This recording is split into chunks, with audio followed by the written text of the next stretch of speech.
Bueno, acá vamos a ver las razones trigonométricas que se forman en un triángulo rectángulo. Lo que tenemos que analizar del triángulo rectángulo son cosas que nosotros ya sabemos. Un triángulo rectángulo podría ser isósceles o podría ser escaleno, ¿sí? Es decir, sus tres lados iguales, dos lados iguales que serían los catetos y uno desigual que sería la hipotenusa, pero equilátero nunca podría ser porque la hipotenusa siempre es el lado más largo. Nosotros ya sabemos por el teorema de Pitágoras que la hipotenusa al cuadrado es igual a la suma de los cuadrados de los catetos. Y también sabemos que la suma de estos ángulos, ¿sí?, va a ser de 90 grados, porque estos son complementarios. Este ángulo ya vale 90, entonces falta solamente la suma de estos dos que son 90 y ahí entre los tres darían 180 grados. Muy bien, dijimos que los catetos son opuestos o son adyacentes, depende del ángulo donde uno se ubique. Si yo me ubico acá, este es el cateto opuesto a alfa y este es el adyacente a alfa. Si yo me ubico en beta, el cateto opuesto a beta es A y el adyacente a beta es B. Siempre la hipotenusa es la misma. Entonces, el seno de cualquier ángulo es la relación entre el cateto opuesto y la hipotenusa. Por eso hay una regla mnemotécnica que se escribe SOR, seno opuesto sobre radio, que es la hipotenusa. El coseno de cualquier ángulo es la relación entre el cateto adyacente y la hipotenusa. Por eso se escribe CAR, coseno, C de coseno, A de adyacente, R de radio. Y tangente es la relación entre el cateto opuesto y el cateto adyacente.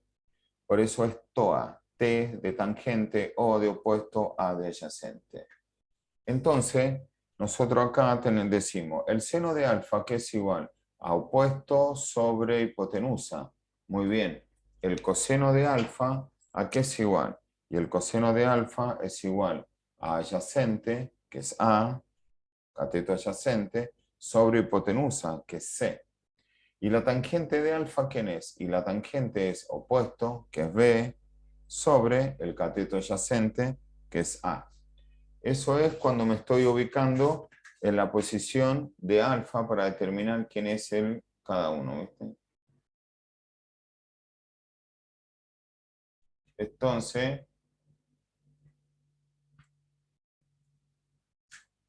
ahora vamos a posicionarnos en beta, ¿sí? Vamos a posicionarnos en beta. Si yo estoy en beta, digo el seno de beta es cateto opuesto sobre hipotenusa. El opuesto a beta es A. Sobre la hipotenusa, que es C. El coseno de beta es adyacente a beta, es B. Sobre la hipotenusa, que es C. Y la tangente de beta es opuesto, que es A, sobre adyacente, que es B. Estas serían las razones trigonométricas. Ustedes, como pueden observar, acá intervienen tres cosas, dos lados y un ángulo. Entonces, cuando resolvamos problemas, lo que nos van a dar a nosotros, nos van a dar o dos lados y ningún ángulo, o un ángulo y un lado, y ahí tendremos que resolver estas situaciones. Vamos a resolver unas. Listo.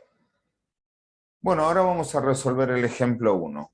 Un ejemplo, ¿qué me están dando de dato acá? Y acá me están dando de dato un lado y un ángulo, por lo que se nota.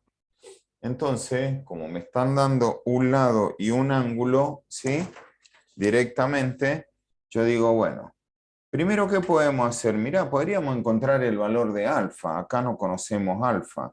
¿Y alfa qué va a ser igual? Y va a ser a 90 grados menos 40, porque estos dos ángulos deben valer 90. Entonces, para encontrar el otro, a 90 le resto el que conozco. Este ángulo vale 50. Listo, ya tenemos alfa. ¿Y ahora qué quiere calcular? No, y ahora quería calcular x. Calcular x. X es de un segmento. Muy bien. ¿Y qué tiene de dato usted? Y mire, lo que yo tengo de dato con respecto a este ángulo es la hipotenusa. ¿Y qué quería averiguar usted? Quería averiguar x, y x es el cateto opuesto a este ángulo. Entonces usted tiene que buscar una razón trigonométrica que le relacione el opuesto con la hipotenusa. Y el opuesto con la hipotenusa me lo relaciona el seno. Entonces vengo acá y yo digo, mire, seno de 40 grados es igual al cateto opuesto, que es X, sobre 10, que es la hipotenusa. Tomo mi calculadora, me fijo que está en modo DEC. En ese modo, ustedes siempre la calculadora tiene que estar en el modo 1 y tiene que tener una D chiquitita ahí, si la observan. Esa letra ahí debe ser una D, porque esa letra puede cambiar. Es decir, fíjense, si yo le pongo un 2, va a aparecer una R ahora. ¿Ve? Aparece una R. ¿Ven? Y si es una R, esto no está bien. Y si esto yo estuviera mal, le pongo un 3, aparece una G. Entonces ustedes siempre su calculadora tiene que estar en el modo 1, que es el modo DEC. Es decir, para trabajar con ángulo, acá siempre tiene que haber una D. Ahí. Muy bien, ya tenemos la calculadora en el modo adecuado. Entonces ahora lo que vamos a decir que nos calcule el seno de 40. Escribimos, acá tenemos las razones trigonométricas en la calculadora, seno, coseno y tangente, como observan ahí. Y entonces ponemos seno de ¿quién? Seno de 40 grados. ¿Y eso cuánto me da? 0,64. Vamos a usar dos decimales. 0,64. Listo, esto me da 0,64. Esto es una ecuación común y corriente. Ahora tengo que despejar x, paso al 10 multiplicando. 0,64 multiplicado por 10 me va a dar 6,4 y ese es el valor de x. Si esto era en metros, estos serán 6,4 metros. Muy bien, ¿y ahora qué quería calcular y? Calcular y. Muy bien, ¿y quién es y en su triángulo? Y con respecto al ángulo que me dieron es el cateto adyacente. ¿Y qué tenía de dato la hipotenusa? ¿Y qué le relaciona adyacente con la hipotenusa? El coseno. Entonces acá vengo y pongo coseno de 40 grados es igual a cateto adyacente, que es I, sobre hipotenusa, que es 10. Vengo, pongo coseno de 40 y esto me da 0,766. Entonces lo voy a redondear a 77 porque el número después del 6 es más grande que 5. Esto pasa multiplicando al 10 y esto me va a quedar 7,7 metros. Eso es lo que vale I. Bueno, ¿y cómo podríamos saber si esto está bien, profe? Una manera de saber si esto está bien es probarlo, verificarlo con el teorema de Pitágoras. Ustedes ya saben que la hipotenusa en su triángulo vale 10, que un cateto le dio 6,4 y que el otro cateto le dio 7,7. Entonces, hagan el teorema de Pitágoras. Vean si realmente d al cuadrado es lo mismo que 6,4 al cuadrado más 7,7 al cuadrado. Esto igual va a ser aproximadamente, porque estos valores no son exactos en decimales. Entonces, decimos 6,4 ponemos al cuadrado más 7,7 al cuadrado, me debe dar cerca de 100, que es lo que va a dar 10 al cuadrado.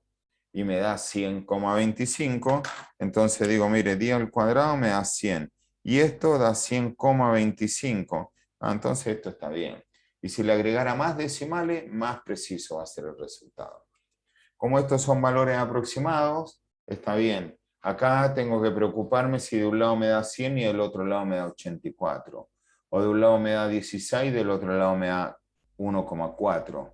Esas cosas. Pero si me da 16 de un lado y 15,97 del otro, o 16 de un lado, 16,2 del otro, 16,05, está bien. Muy bien. Y ahora... Bueno, en este caso, en este otro ejemplo, en el ejemplo 2, nos dan como dato dos lados, pero no nos dan ningún ángulo. Entonces, si queremos calcular un lado, usamos el teorema de Pitágoras. Hipotenusa al cuadrado igual a la suma de los cuadrados de los catetos. Resolvemos esta ecuación, nos da 3. Luego, ahora queremos calcular el ángulo alfa. Podríamos haber calculado el ángulo beta, podemos calcular el que quiera. Calculamos alfa en este caso y dijimos alfa, ¿qué tenemos de dato? El cateto opuesto y su hipotenusa. ¿Y qué me relaciona opuesto con hipotenusa? El seno del ángulo, ¿ven? y 4 dividido 5 es 0,8. ¿Y eso cómo lo hicimos? Y eso lo que uno hace es shift seno de 0,8 o de 4 quintos, y eso me da 53,1 grados. Si quiero grado, minuto y segundo, aprieto esa tecla, y si no lo dejo en 53,1 grados. Una vez que encontré ese ángulo, hallar el otro, no necesito hacer nada más que una resta entre los 90 grados, que valdrían los dos, menos el que conozco, y ahí me da 36,9. Eso sería un compacto de razones trigonométricas usando los dos tipos de ejemplos que ocurren. Cuando conozco un lado y un ángulo y cuando conozco dos lados. Así que con eso ya pueden entrenar. Muchas gracias.